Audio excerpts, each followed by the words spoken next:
सुप्रभात, good morning. Top 20 के आज के इस फ्राइडे एडिशन में आप सबका स्वागत है। एक फ्लैट ओपनिंग की तैयारी कर लीजिए, ठीक है।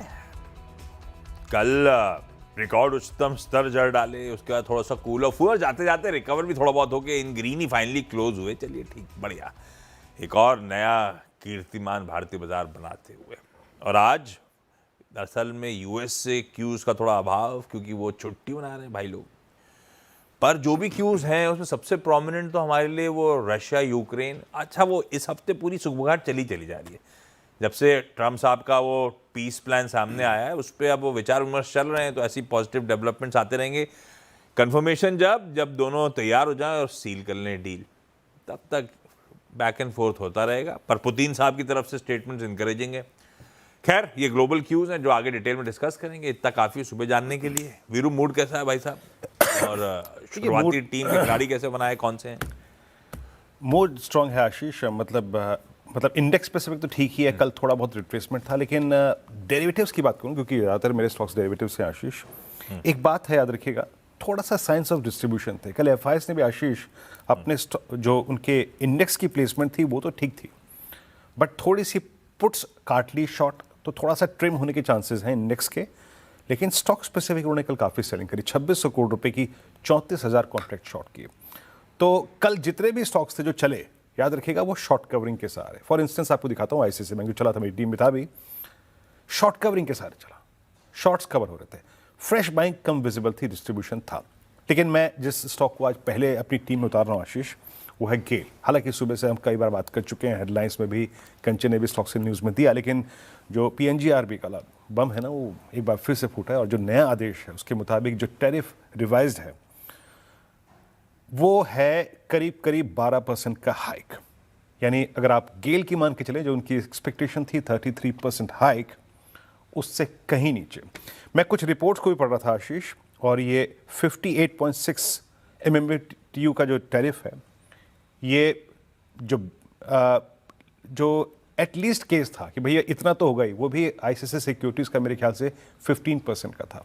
यानी ये गेल की खुद की अगर आप देखें गुंजाइश जो थी, उससे स्ट्रीट की एक्सपेक्टेशन जो 20% थी, उससे भी नेगेटिवली डेविएट करता है। और बहुत ही अगर आप देखें कम, यह हाइक जो 1 जनवरी 2025 से अगर आप देखें तो लागू करने की मांगी गई थी। तो आशीष, ये एक मेजर सेटबैक है गेल के लिए। और एक और बताऊं मैं, अब आइए आप टेक्निकल्स पे। गेल एक वीक स्ट्रक्चर था, 200 EMA के नीचे था, एक शॉर्ट कवरिंग के सहारे। इसमें एक स्ट्रेंथ का फेस था, लेकिन मेरे ख्याल से वो सिंक होगा बिलो, याद रखिएगा, बिलो 180, बिलो 181, इसमें सब्सटेंशियल वीकनेस होगी। तो इस सेटबैक के साथ, इस नए आदेश के सेटबैक के साथ, बिलो 180 गेल में मैक्सिमम वीकनेस होगी। और दूसरा स्टॉक लूंगा मैं, कोफोर्ज, स्ट्रॉन्ग नोट पे कल क्लोज हुआ, कल मेरी टीम में था भी। मिड कैप आईटी, याद रखिएगा, स्ट्रेंथ है versus large cap IT. Mid cap IT में स्ट्रेंथ है, कल सारे एवरेजेस के ऊपर और अपने ऑल टाइम हाई क्लस्टर पे क्लोज हुआ।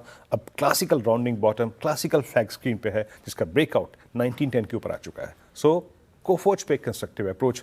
गेल पे आशीष एक मेजर सेटबैक, और मेरे ख्याल से सभी की एक्सपेक्टेशन से काफी लोअर हाई किया। ओके, लाइए भाई, अब मेरी टीम शुरुआत करी जाए कुछ इंटरेस्टिंग न्यूज़ पैक्स के साथ। सबसे पहले मैंने मेंशन करने लार्ज ट्रेड्स। अच्छा, लार्ज ट्रेड्स के साथ पहले विप्रो लेकर आइए। पता नहीं स्ट्रीट का वैसे आईटी को लेकर रिलेटिव कॉन्फिडेंस जो है ना, वो बढ़ रहा है। चलेगा कब ये कहना वैसे स्पेस मुश्किल है, क्योंकि बहुत लंबे समय से सब एंटिसिपेट कर रहे हैं। पर एक बढ़िया बेस फॉर्मेशन हो रहा है, और in all likelihood risk reward favourable हो रहा है। ये लार्जली स्ट्रीट मान के चल रही है। पर हाँ, कोई मीनिंगफुल अपमूव्स आ नहीं रहे हैं इस पॉकेट में, ये भी ध्यान रखिएगा। अक्टूबर के एंड से लेकर कुछ बहुत इंडेक्स में रिकवरी बढ़िया प्ले आउट तो हो गई है। विप्रो और रडार पे इसलिए रख रहा हूँ क्योंकि एक ऑर्डर बैक करा है इन्होंने। नीदरलैंड बेस्ड एक कंपनी है ओडिडो, इनके साथ एक पार्टनरशिप अनाउंस करी है। Basically IT modernisation, AI enabled IT modernisation का काम उनके लिए विप्रो कर रही होगी। तो इनकी भाषा में कह लीजिए, अपनी भाषा में कह लीजिए, ऑर्डर मिलने की खबर। विप्रो इन ग्रीन और आईटी एज अ स्पेस को लेकर थोड़ा सा पॉजिटिव बायसनेस या टिल्ट। कंसर्न्स अभी भी हैं, मीनिंगफुल ऐसा कुछ सामने दिख नहीं रहा है, पर हाँ ऐसा रिस्क रिवॉर्ड समीकरण बेहतर दिखते हैं। अब रह रहे कि वो आईटी पर कितनी रिपोर्ट्स, रह रहे कि इन्फोसिस पे कितनी रिपोर्ट्स आप पढ़ ही रहे हैं, चैनल पे डिस्कस हो ही रही हैं। दूसरा लास्ट ट्रेड था वर्लपूल ऑफ इंडिया का कल। दूसरा मतलब पहला last trade Whirlpool of India, मैं इसको ग्रीन रखता हूं। हालांकि सबको पता है कि वर्लपूल के प्रमोटर्स तो अभी और भी माल छोड़ेंगे, उन्होंने तो कह ही रखा है 20% तक ले जाने का मन बना रहे हैं। हम इंडिया में कुछ स्ट्रेटेजिक स्टेक रखेंगे अपना, पर हम 20% रखेंगे, तो अभी तो और ओवरहैंग बना रहेगा, तो ये आउट परफॉर्मेंस स्टॉक का आना मुश्किल है। पर लेकिन कल जैसे आवाज ने कहा था, वर्लपूल मॉरिशस इसके प्रमोटर्स ने 1.42 करोड़ शेयर्स 1044 1045 रुपए पे बेचे। खरीदार देखिए अब आप, ईस्ट ब्रिज ने करीब 9.5 लाख, सोसाइटी जनरल ने करीब 8.25 lakh, Franklin Templeton mutual fund ने करीब 8.5 lakh, HDFC MF, Kotak MF, ICICI prudential life insurance वगैरह ने खरीदारी, FIs DIs दोनों ने पार्टिसिपेट करा है। वर्लपूल इन ग्रीन रखता हूं आज के लिए, पर ये वॉच में रखेंगे और ऐसा कोई मीनिंगफुल आउट परफॉर्मेंस अनलाइकली है स्टॉक का जब तक ये ओवरहैंग खत्म नहीं होता। वीरू अगले दो। आशीष, मैं जैसा कि कल भी बात कर रहा था कि फार्मा के ब्रेकआउट्स बेहतरीन हैं और कल फार्मा चला, बहुत सारे काउंटर्स ने सब्सटेंशियल लॉन्ग क्रिएट किया। ग्लेनमार्क लेके आई डॉक्टर साहब, लोअर ट्रेजेक्ट्री से ऊपर आया, डे हाई पे क्लोज हुआ, 1944 पे क्लोज हुआ। प्लीज OI भी रखिएगा स्क्रीन पे, सारे एवरेजेस के ऊपर। देखिए इसने एक बहुत बड़ी बेस बिल्डिंग की थी और वो बेस बिल्डिंग की थी 23 अक्टूबर से लेकर लगभग 26 नवंबर के बीच में। फाइनली इस रेंज से इजेक्ट कर गया और ये आइसोलेशन में नहीं, ऐसा नहीं कि ये सिर्फ इंडिविजुअल केस है, नहीं, पूरे फार्मा में स्ट्रेंथ है। And look at OI, 2.5 lakh share कम हुए। मैं क्या कर रहा था अभी कुछ देर पहले, वो स्टॉक्स जहां पे एग्जॉस्टेड सा फील कर रहा है शॉर्ट, उन पर नजर रखिएगा। ग्लेनमार्क 1944 पे क्लोज हुआ, इट्स ए ब्रेकआउट केस, एक ये और है एक ICICI बैंक। देखिए कल निफ्टी बैंक की स्ट्रेंथ को स्पॉन्सर करने वाला ICICI बैंक था सबसे ऊपर, और मैं पिछले 10 दिन से ये बात कह रहा हूँ, स्क्रीन पे भी कह रहा हूँ कि अब शायद मौका कहीं पर अगर है बैंक्स में तो वह है डिफरेंशियल को खेलने का। कल भी मेरी टीम में था, आज भी रख रहा हूँ। क्यों? क्योंकि आज सारे ऊपर एवरेज के ऊपर क्लोज हुआ। OI भी रखिएगा स्क्रीन पे। याद रखिएगा ये लगभग अगस्त 2025 से चली आ रही पूरी स्टोपिंग डाउनवर्ड चैनल पे को बाइसेक्ट कर रहा है। ग्लेनमार्क में केस क्या था? शॉर्ट कवरिंग, एग्जॉस्टेड सा फील कर रहा था short holder. Same is the case with ICICI bank. ICICI bank में कल शॉर्ट कवरिंग थी, कल डे हाई पे क्लोज हुआ 100 EMA के ऊपर। तो ये दो केस शॉर्ट कवरिंग वाले। आशीष, अच्छा अब आइए दो और अपडेट्स पे। एक तो अदानी एंटरप्राइजेस, रोज सुबह आजकल स्टॉक न्यूज कर रहा हूं तो मेंशन कर रहा हूं आप लोगों को कि इसमें लार्ज ट्रेड्स प्ले आउट होते ही चले जा रहे हैं। आज इसको टीम में भी ले लिया, लाल रख रहा हूं। हो क्या रहा है, 3 दिन से, मतलब इंक्लूडिंग कल शाम को भी अपडेट आ गया, ग्रीन एंटरप्राइजेस इन्वेस्टमेंट होल्डिंग माल बेच रहा है, इसीलिए अदानी अंडर परफॉर्म कर रहा है, पिटे ही चले जा रहा है। ट्यूसडे को शुरुआत करी थी, 13.5 लाख शेयर्स बेचे, वेडनेसडे को 8.5 लाख शेयर्स बेचे और कल 14.25 लाख शेयर्स बेच डाले। ये जो ग्रीन एंटरप्राइजेस इन्वेस्टमेंट होल्डिंग है, ये Abu Dhabi international holding company का आर्म है जिसने अदानी में पैसा डाला था। और प्रीवियस शेयर होल्डिंग पैटर्न जो लास्ट आया था उसको मैं देखूं तो 4 करोड़ शेयर्स है उनके पास अदानी एंटरप्राइजेस के, यानी कि 3.5% स्टेक है और 3 दिन से धीरे धीरे करके माल बेचे ही चले जा रहे हैं। अब मुझे नहीं पता आज भी बिकने आ रहा है नहीं आ रहा है, पर इस तरह की सेलिंग के बीच में और अभी भी ह्यूमंगस चंक उनके पास बचा हुआ है, मंशा अगर बेचने की है तो अदानी एंटरप्राइजेस लाल है। खैर मेरा आइडिया ये भी था कि मार्क कर दूं ये स्टॉक आप लोगों के लिए। इसने एक वैसे एक डील भी करी है एविएशन सिमुलेटर्स के बिजनेस में उतरने के लिए, वो अलग बात। एमतार टेक्नोलॉजीज काफी दिनों से शांत था, प्रमोटर्स की सेलिंग के बाद से जब थमी सेलिंग तो उभरने लगा था, प्रमोटर्स की फिर सेलिंग है। कल प्रमोटर कविता रेड्डी गंगापट्टनम ने करीब 2.5 लाख शेयर्स 2,444 रुपए पे बेचे। हाँ, खरीदार अच्छे हैं। मोतीलाल ओसवाल म्यूचुअल फंड ने करीब 2 लाख और बचे हुए बजाज फिनसर्व ने करीब 40-50 हजार शेयर खरीद लिए थे। एमतार अच्छा चला हुआ है, अच्छी कंपनी होगी। हालांकि प्रमोटर्स से मैं केवाईसी में कई बार चर्चा कर चुका हूं, एक part of the promoter family अपने स्टेक बेच रही है, हमारी कोर प्रमोटर फैमिली स्टेक नहीं बेच रही है, लेकिन जो भी है प्रमोटर्स की सेलिंग कंटिन्यू करती हुई आज लाल रखता हूं, आप लोग वॉच पे रखिएगा। 2 मार्केट इन्वेस्टर्स लेकिन साथ में चेक इन भी हुए हैं। वीरू अगले 2 कौन से? ओके, अगले तो आशीष, पता है नवंबर से दिसंबर तक जाते जाते एक और चीज़ होती है, क्या बताइए, क्या चेंज होता है? महीना चेंज होता है या और भी कुछ चेंज होता है? यार। ऐसे होटल्स ऐसे के सवाल टैरिफ। पूछते, दिमाग में आपके क्या होटल्स चल के रहा है? कुछ हिंट दो या तो फिर। होटल्स के टैरिफ अब 1 दिसंबर से ऑफिशियली आपका जो है ना, वो छुट्टियों का सीजन। जिन्होंने पहले बुकिंग करा रखी है उनको पुराने रेट मिलते हैं कि 1 दिसंबर के बाद के नहीं रेट नहीं, आपको? सबका चेंज होता है, सबका चेंज होता है। होटल्स बहुत वो है, अब एक्टिव होते हैं।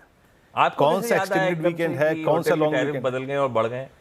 नहीं, मैं बता रहा था मुझे कोई नहीं तो अभी देखते देखते बताने लगा कोई। देख क्यों रहे थे? नहीं, ऐसे ही मतलब रुचि थी तो मैं देख रहा था। अच्छा 26, 27, 28, 29, 30 तक अलग टैरिफ थे, 1 दिसंबर के बाद अलग टैरिफ होते हैं। खैर, कल बड़ी अच्छी बैंक थे होटल स्पेस में आशीष। लुक एट इंडियन होटल्स का ये स्टॉक पोस्ट नंबर्स क्रैक हुआ था, याद रखिएगा क्वार्टरली नंबर्स के बाद ये क्रैक हुआ था और मेरे ख्याल से पूरा अगस्त, सितंबर, अक्टूबर, नवंबर ये अनवाइंडिंग मोड में रहा। फिर पुल बैक आया 10 नवंबर से और कल जाकर इसने 100 डेमा की ट्रेजेक्ट्री को 200 डेमा की ट्रेजेक्ट्री को हिट किया। याद रखिएगा, अब ये अगर 740 के ऊपर स्टेबल रहा, मेरे जितने भी स्टॉक्स मैंने मेंशन किए सब में वाइट शेड हो रहा है, याद रखिएगा। शॉर्ट होल्डर्स अनकंफर्टेबल है।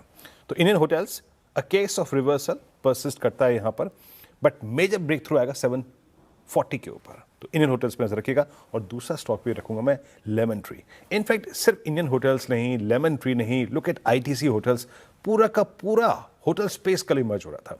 लेमन ट्री ने कल क्या करा?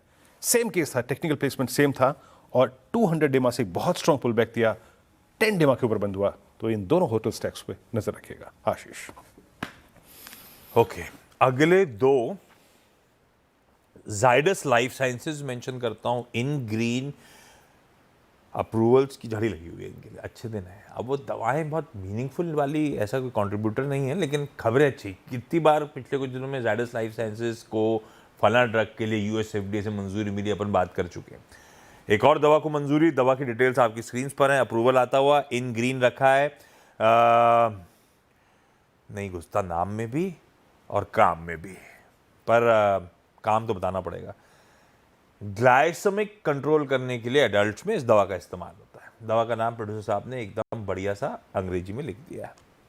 अशोका बिल्डकॉन अभी कल ही मेंशन कर रहा था कि एसपीवी 5 एसपीवी 1800 करोड़ रुपए का माल बेचा। स्टॉक कल अच्छा कर गया। आज लाल रख रहा हूं भाई। लाल इसलिए रख रहा हूं क्योंकि इनको आ गया एक एससीएन मतलब शो कॉज नोटिस। ये आया है एनएचएआई की तरफ से। दरअसल इनका एक कंस्ट्रक्शन का काम चल रहा था, 6 लेन के एलिवेटेड कॉरिडोर पे काम कर रहे थे नेशनल हाईवे 66 में।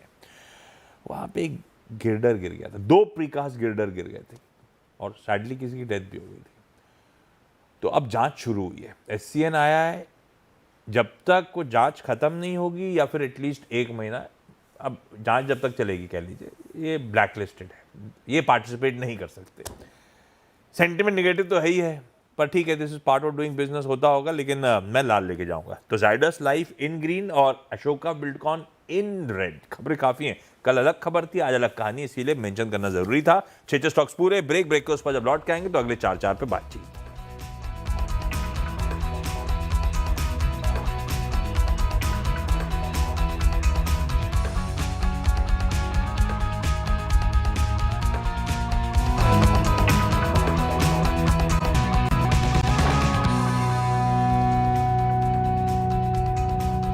स्वागत है कार्यक्रम में एक बार फिर से आपका। और मेरे अगले 2 स्टॉक्स, जैसे कि मैं बार बार कह रहा हूँ, कल भी कह रहा था, आज भी कहा कि फार्मा में स्ट्रेंथ है। अब 2 केस हैं, या तो हम स्ट्रेंथ को या फिर वीकनेस को बाय करें, वीकनेस यानी रिवर्सल को।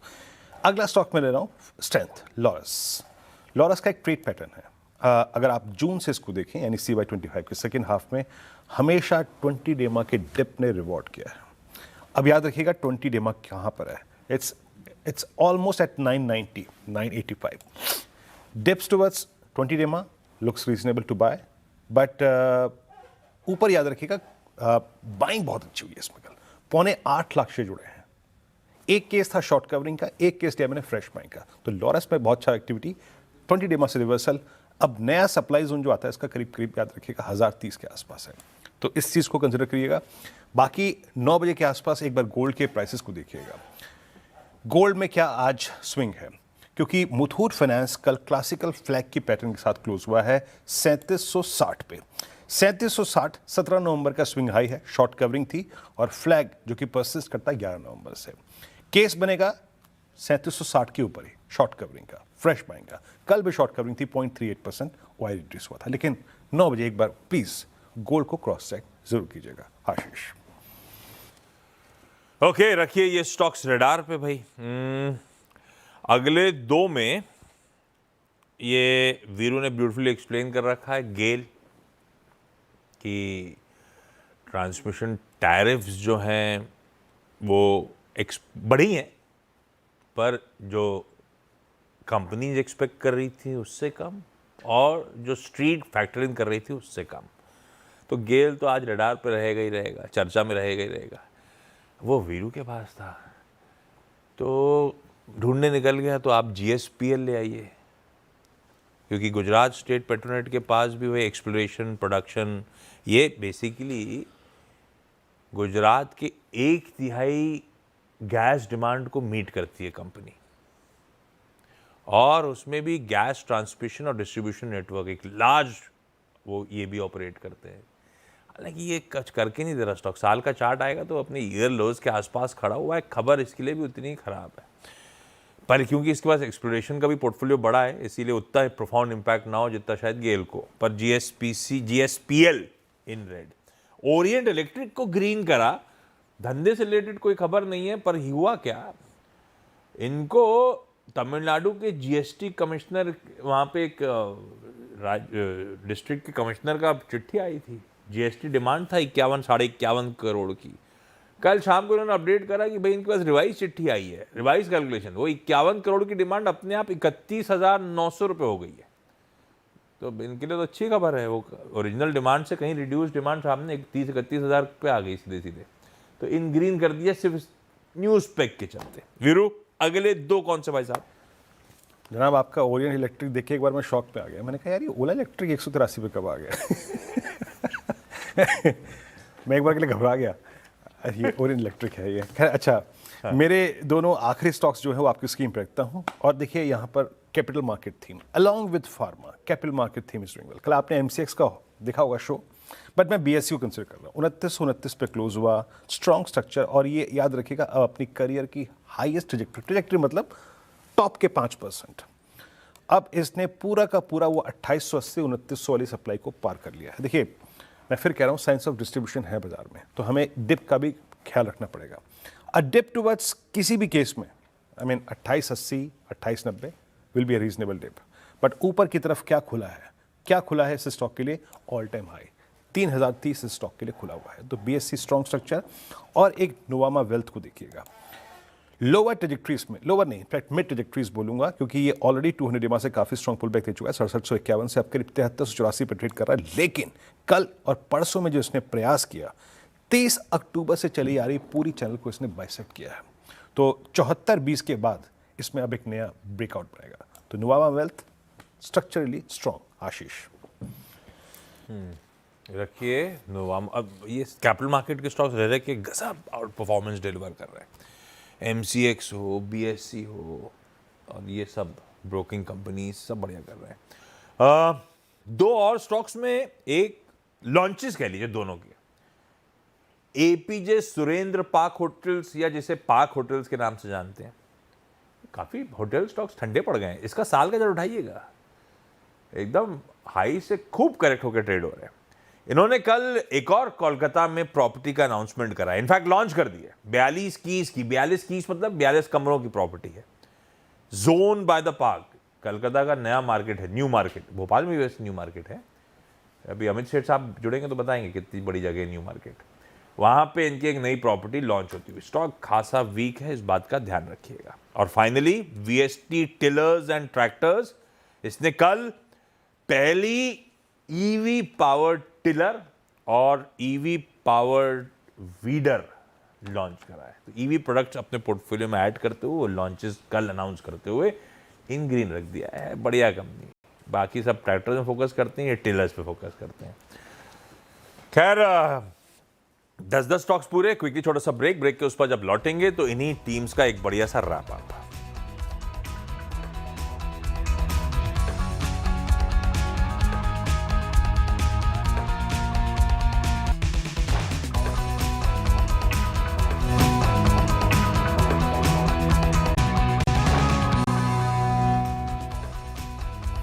स्वागत है कार्यक्रम एक बार फिर से आपका। मेरी टीम इस प्रकार है। GAIL as per the new tariff PNG पे आदेश है पीएनजीआरबी का, जो उसमें जो टैरिफ हाइक है वो गेल की स्ट्रीट की एक्सपेक्टेशन से काफ़ी कम है, बहुत कम, मात्र 12%। नेगेटिव साइड पे प्लेस किया है। बाकी आईटी में, मिड कैप आईटी में कोफोर्ज बहुत strong momentum, strong long addition. Glenmark pharma और डोरस को मैंने दो केस, एक शॉर्ट कवरिंग का, एक फ्रेश बैंक का केस रखा है। बैंकों में सबसे strong ICICI bank on reversal pattern. उसके बाद होटल्स में स्ट्रॉन्ग बैंक थी इंडियन होटल्स, लेमन ट्री, और ये जो कैपिटल मार्केट थीम है उसमें बीएससी और Nuvama wealth. BSc all time high close के आसपास और नुवामा वेल्थ में एक स्ट्रॉन्ग रेंज ब्रेकआउट। आशीष 10 और जोड़ दीजिए इसमें। अलग अलग रीजन ही चलते आज वो कलर कोड्स होंगे, लेकिन रडार पे कोई Wipro, Whirlpool, Zydus, Orient Electric, Park Hotels और वीएसटी टिलर्स। इन ग्रीन, इन रेड रखे थे Adani Enterprises, MTAR, Ashoka Buildcon और जीएसपीएल के काउंटर्स।